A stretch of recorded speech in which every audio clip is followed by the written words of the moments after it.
Chers clients, bonjour et bienvenue à cette vidéo de présentation de la Kia XCeed. Cette vidéo a pour but de vous familiariser avec les différentes fonctionnalités de ce véhicule pour faciliter la livraison. Je propose de commencer cette explication par les clés du véhicule. Comme vous pouvez le voir, ce sont des clés dites sans contact main libre sur lesquelles vous allez pouvoir retrouver trois boutons. Le premier, le bouton de verrouillage de véhicule. Vous voyez que la XCeed clignote une fois. Le second va servir à déverrouiller le véhicule. Elle clignotera alors deux fois. Et le dernier, qui est ici juste en dessous, vous fermez votre véhicule. Vous laissez votre doigt maintenu quelques secondes sur ce bouton et le véhicule clignote deux fois également. Et comme vous pouvez le remarquer, ce bouton va en fait déverrouiller votre coffre. Ici, comme le véhicule est équipé d'un haillon électrique, le coffre s'ouvre. Attention que vos portes avant et arrière restent bien verrouillées. Ici, vous avez une petite encoche. Si vous enfoncez cette encoche, vous libérez alors l'insert de clé. J'y reviendrai plus tard dans cette vidéo des utilisations que vous pourrez faire avec cet insert de clé. Pour pouvoir effectuer le plein de carburant, il faut que votre véhicule soit déverrouillé. Ensuite, il vous suffit d'appuyer sur la trappe et enfin de dévisser le bouchon de réservoir de carburant. Vous allez pouvoir le placer ici dans la trappe pendant que vous faites le remplissage. Comme nous sommes sur une version diesel, vous pouvez remarquer qu'il y a un autre réservoir qui lui est destiné à l'AdBlue. L'AdBlue est un additif qui a fait le choix de l'AdBlue afin de diminuer les émissions de CO2 de votre véhicule diesel. Au niveau du coffre de votre Kia XCeed, vous allez retrouver cette pochette Kia qui renferme tout ce qui est légal. Le triangle, la boîte de secours, mais également les gilets fluo et l'extincteur. Vous avez ici la plage arrière, donc le cache-bagages qui s'enlève assez simplement avec le système de cordon. Ici, vous allez retrouver une prise 12 volts ainsi que des petits crochets porte-sac des deux côtés. Vous avez sur la XCeed un plancher qui est réglable en hauteur. Ici, il est dans sa position la plus basse pour pouvoir gagner en hauteur de coffre. Cette planche, vous pouvez la prendre et venir la positionner plus haut. De cette manière, vous aurez beaucoup plus de facilité d'accès pour les charges se trouvant en fond de coffre. Sous ce plancher, vous allez retrouver tout le matériel, roue de secours et outils. Concernant les portes arrière, vous avez ici le bouton de vitre électrique pour la commande électrique des vitres arrière. Vous avez également sur cette version qui est équipée du cuir, les sièges chauffants arrière. Il y a deux niveaux de température différentes que vous pouvez sélectionner. Ensuite, également la sécurité enfant. Donc là, avec le petit insert de clé que je vous ai montré tout à l'heure, vous prenez simplement l'insert, vous l'insérez, vous tournez d'un quart de tour et à partir de ce moment-là, les enfants ne pourront plus ouvrir les portes de l'intérieur. Alors du côté passager, vous allez retrouver dans la porte le bouton de commande électrique. Ici, vous avez également la possibilité, toujours avec cet insert de clé, de désactiver l'airbag passager avant dans le cas où vous mettriez un enfant dans un siège sur la place passager avant. La boîte à gants se trouve ici. Et au niveau du siège passager, sur cette version, vous avez un réglage en hauteur manuel. Évidemment, le réglage en profondeur avec le rail ci-dessous. Le réglage en inclinaison du dossier avec une molette de réglage. Et sur cette version, toujours qui est équipée du cuir, vous avez également un réglage de lombaire électrique. Alors, au niveau de la banquette arrière, vous allez retrouver un accoudoir central avec porte-gobelet. Vous allez également retrouver des fixations Isofix de chaque côté pour un siège enfant compatible Isofix. Et alors vous avez également la possibilité, donc ce n'est pas que par le coffre, vous pouvez également rabattre vos banquettes grâce à la poignée qui se situe ici. Alors cette porte chauffeur, pas mal de commandes disponibles. Tout d'abord les vitres électriques, 4 vitres électriques, avec la possibilité en appuyant sur ce bouton de verrouiller la sécurité enfant pour les vitres électriques arrière. Ici, en partie supérieure, vous avez le réglage des rétroviseurs extérieurs. Vous sélectionnez le côté droit ou le côté gauche. Vous réglez avec ce petit pavé directionnel. Et enfin, un bouton qui va vous permettre de rabattre ou de dérabattre les rétroviseurs de l'extérieur, sachant que sur la Kia Ceed, la gamme Ceed, les rétroviseurs se rabattent automatiquement quand vous ouvrez ou que vous fermez le véhicule.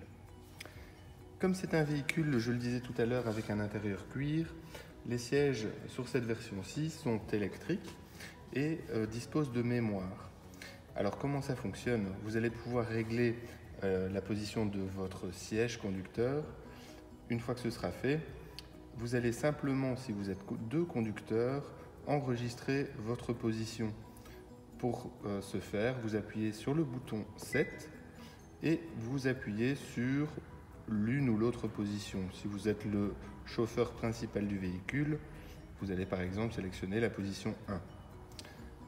Alors, ensuite, il suffira de faire la même chose pour le conducteur numéro 2. Et quand vous rentrerez dans votre véhicule, selon le chauffeur, vous allez sélectionner les réglages 1 ou 2. Situé à gauche de votre volant, donc toujours côté chauffeur, également plusieurs commandes. La possibilité de régler la hauteur des phares, la position normale et la position 0. Vous allez pouvoir régler cette position sur différentes positions allant de 1 à 3.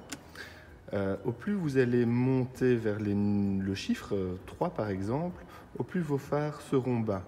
À quoi sert cette fonction? C'est simplement si vous chargez fortement le véhicule à l'arrière, vous risquez d'éblouir les véhicules que vous croiseriez et donc vous avez la possibilité de diminuer l'assiette des phares. Ce bouton juste à côté va vous permettre de régler l'intensité de la luminosité de votre tableau de bord. Ici, on vient avec une aide à la conduite qui est le contrôle de trajectoire. Alors, ce bouton va servir à activer ou à désactiver le système. Comment le système fonctionne? Il est par défaut activé à chaque démarrage. Vous démarrez, vous allez voir donc ce petit logo qui sera affiché à votre tableau de bord. Dans un premier temps, il sera blanc. À partir du moment où votre voiture va correctement lire les bandes blanches de la route, ce qui n'est pas toujours le cas en Belgique, votre véhicule en fait va corriger votre trajectoire.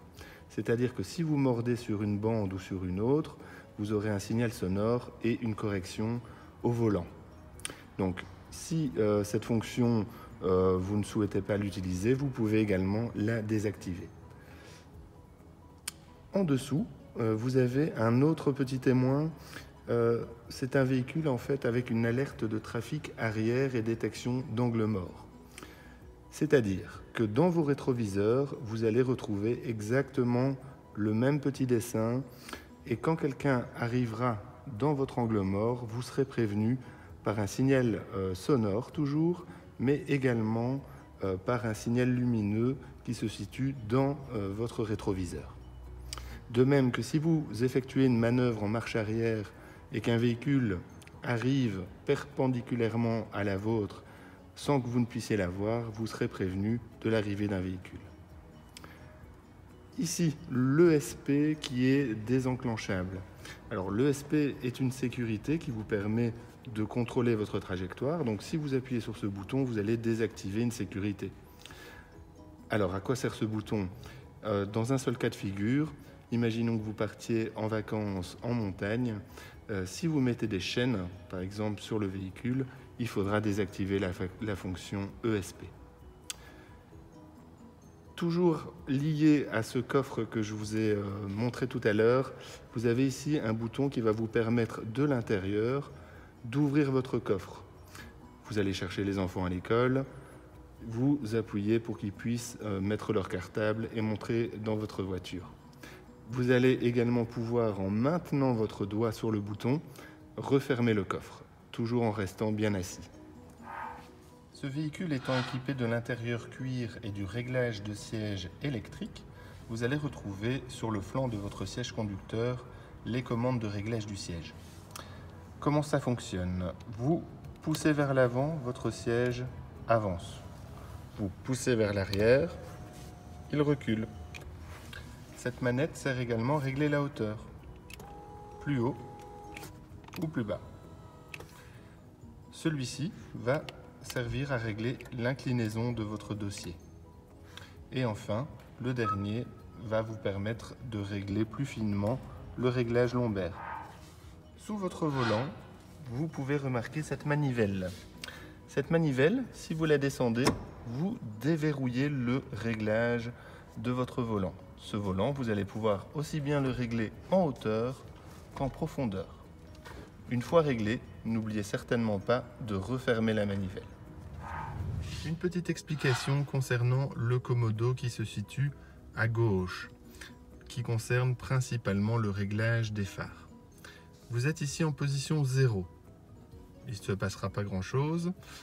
Vous pouvez choisir le mode automatique. Le mode automatique, en fait, va vous permettre que le véhicule détecte la luminosité. Donc, quand la luminosité va baisser, vos phares vont s'allumer. Et inversement, quand la lumière sera bonne, ils vont s'éteindre. Ça veut dire aussi que quand vous allez rentrer dans un tunnel et en sortir, vos phares vont s'allumer dans le tunnel et s'éteindre à la sortie. Si vous préférez le mode manuel, vous avez toujours accès au feu de position manuellement et au feu de route. Les appels de phare, il suffit simplement de tirer vers vous. Et pour bloquer les phares en position grand phare, vous poussez le commodo vers l'extérieur. Ici à côté, vous avez la commande des antibrouillards. Vous avez ici les antibrouillards avant et arrière. Donc pour allumer, vous donnez simplement une impulsion. Pour rééteindre ce même phare, vous redonnez la même impulsion. Vous avez également, situé sur ce commodo, la commande des clignoteurs. Maintenant, le commodo côté droit concerne les essuie-glaces. Donc comme vous pouvez le voir ici, donc on est sur le niveau 0. Encore une fois, il ne se passera pas grand-chose. Vous donnez une impulsion vers le bas, vous allez donner un coup d'essuie-glace, juste un petit balayement. Vous le mettez en automatique. À partir de ce moment-là, votre véhicule, qui est équipé d'un détecteur de pluie, se mettra en route dès que pluie il y aura. Manuellement, première et enfin deuxième vitesse beaucoup plus rapide. À noter qu'en mode automatique, vous avez encore la possibilité de régler la sensibilité du capteur de pluie. Si vous tirez la manette vers vous, vous allez actionner le lave-glace avant. Et sur l'extrémité, vous avez le réglage d'essuie-glace arrière. Première position qui sera une position intermittente et deuxième position, une position continue. Si vous poussez le commodo vers l'arrière, vous actionnerez le lave-glace arrière.